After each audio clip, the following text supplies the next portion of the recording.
Nhân tí đợi vào đâu mình đồ mà cướp thong ở hai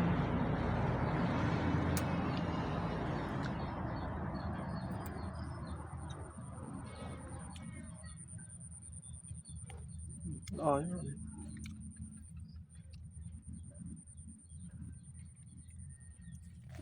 riêng on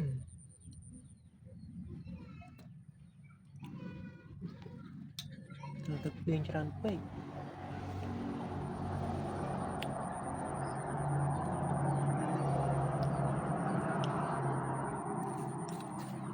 đang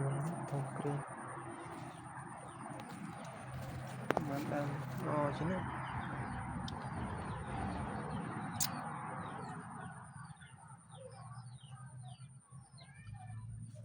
từng một lộ mà mơ tiệt nữa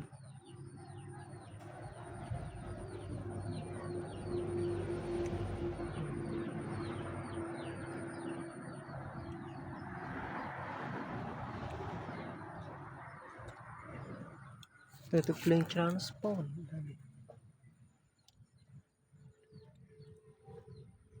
bạn còn đâu bạn để cắt ơi đặt chuẩn từng chân nó đặt ở một cái nát đây cái cam bạn tôi tự lên trán đây chỉ on đúng đồ hái lọ mê AC này cắt đây mới thò mi tiền mà lấy lựa tiền on rồi nó tự đăng sẵn khán bắt đầu bán đồ hai